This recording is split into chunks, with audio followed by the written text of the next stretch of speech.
जतिन लगातार जुड़े हुए हैं। जतिन, आप कह भी रहे थे कि टाइमिंग का जो फर्क है वो पूरी कहानी बताता है, और साथ ही जिस तरह से पूर्व प्रिंसिपल तुरंत इस्तीफा देते हैं, उससे पहले मीटिंग भी करते हैं, वो भी बताता है कि कुछ ना कुछ झोल है, और यही वजह है कि इतने लंबे समय से पूछताछ लगातार चल रही है।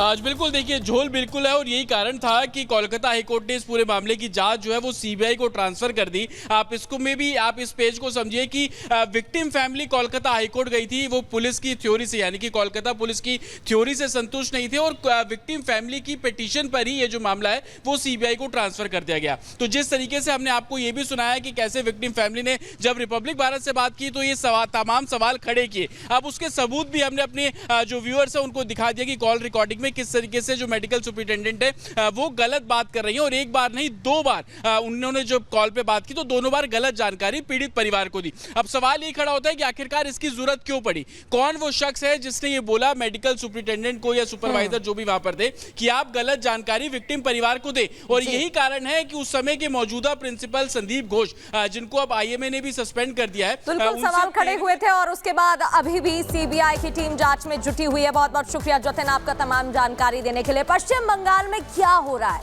ये बड़ा सवाल इसलिए क्योंकि जिस तरीके से एक के बाद एक बातें सामने आ रही हैं, उससे यही पता चल रहा है अभ्या के साथ जो भी हुआ वो प्लानिंग प्लॉटिंग के तहत ही हुआ है। कई नाम इस मामले में सामने आ रहे हैं। सीबीआई की टीम जांच में जुटी हुई है, डॉक्टर्स प्रोटेस्ट कर रहे हैं, छात्र प्रोटेस्ट कर रहे हैं, और मांग बस एक ही है, न्याय की मांग।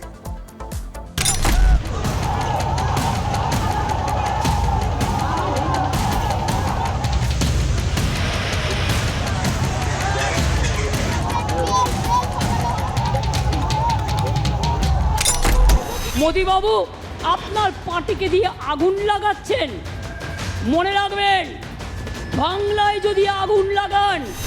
बंगाल में जो अभया के इंसाफ की लड़ाई लड़ रहे, प्रदर्शन कर रहे हैं, उन पर ही हमले हो रहे हैं। बर्ताव ऐसा कि जैसे वो अपराधी हो। 27 अगस्त को नबंदा मार्च कर रहे लोगों पर लाठी बरसाई गई, पानी की बौछार हुई, आंसू गैस के गोले दागते हुए जेल में भरा गया। इसके विरोध में बीजेपी ने प्रदर्शन किया तो उनके नेताओं पर गोलियां दागी गई, बम से हमले की कोशिश हुई, नेताओं को हिरासत में लिया गया। अब एक बार फिर से बीजेपी 7 दिन के धरने पर है। 20 दिन से ममता के राज्य में इंसाफ की जंग लड़ी जा रही है, लेकिन अब ये जंग युद्ध में तब्दील हो गया है।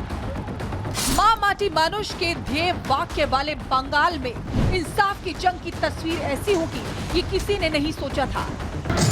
किसी ने नहीं सोचा था महिला की अस्मिता की लड़ाई लड़ने वाली ममता बनर्जी सत्ता में आते ही महिलाओं के खिलाफ हो जाएंगी। किसी ने कल्पना नहीं की थी कि एक पीड़िता को न्याय देना तो दूर की बात, वो ऐसे संवेदनशील मुद्दे पर भी राजनीतिक रोटियां सेकने से बाज नहीं आएगी। মোদি বাবু, আপনার পার্টিকে দিয়ে আগুন লাগাচ্ছেন, মনে রাখবেন বাংলায় যদি আগুন লাগান, আসামও থেমে থাকবে না, নর্থ ইস্টও থেমে থাকবে না, উত্তরপ্রদেশও থেমে থাকবে না, বিহারও থেমে থাকবে না, ঝাড়খণ্ড থেমে থাকবে না, উড়িষ্যাও থেমে থাকবে না, আর দিল্লিও থেমে থাকবে না।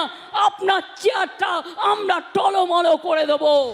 8 से 9 अगस्त की काली रात लेडी डॉक्टर के साथ जो हैवानियत की गई, जिस दरिंदे का साथ देते हुए प्रिंसिपल ने सबूतों को मिटाने की कोशिश की, उनके खिलाफ बोलने की बजाय राज्य की सीएम ऐसा बेतुका बयान देंगी, ये किसी ने नहीं सोचा था।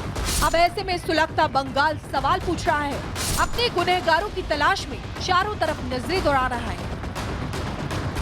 बंगाल बीजेपी ने पहले बेटी की अस्मिता, परिवार को न्याय दिलाने की खातिर छात्रों ने नबंदा मार्च निकाला, जनता का भी समर्थन मिला, सड़कों पर भीड़ का सैलाब आया तो ममता की पुलिस तिलमिला गई, हाथों में लाठी लेकर भांजना शुरू किया, एक एक को पीटा गया।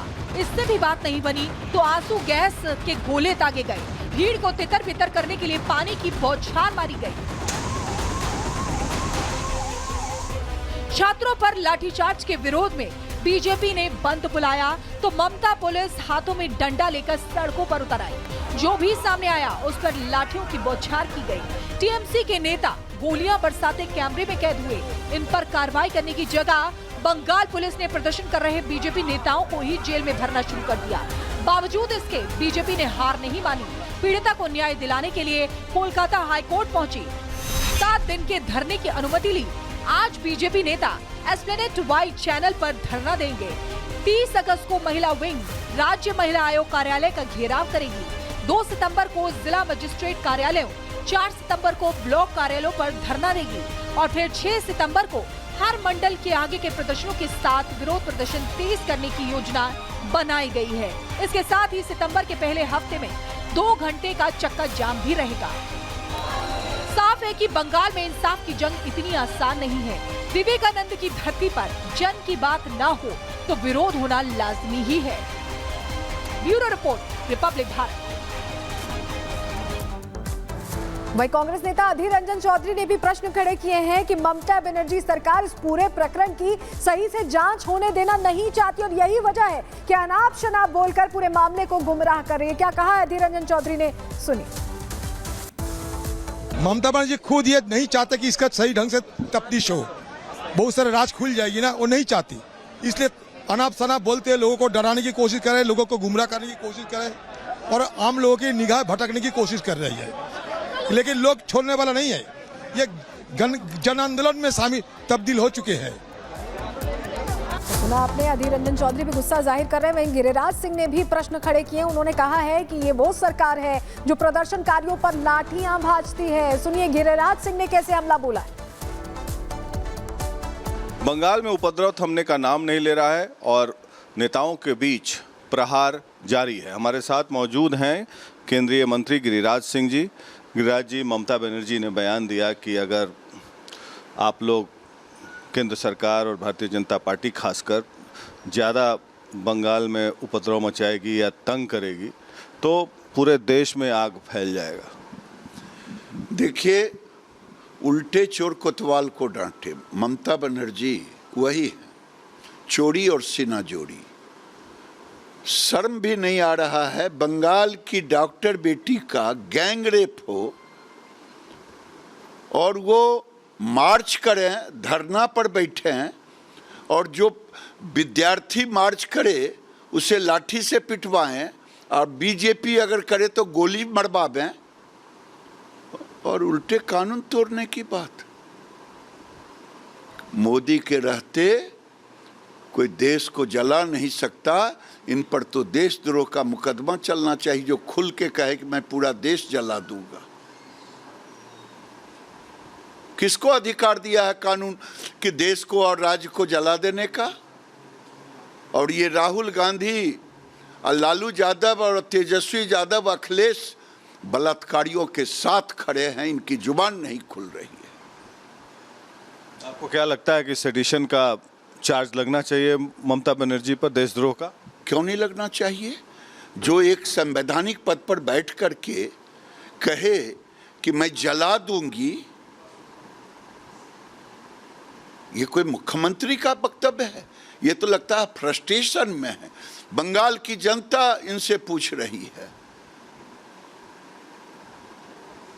ये नहीं चलने वाला है। ये नॉर्थ कोरिया नहीं है जो राष्ट्रपति कहता हो किम जोंग की मैं मार दूंगा।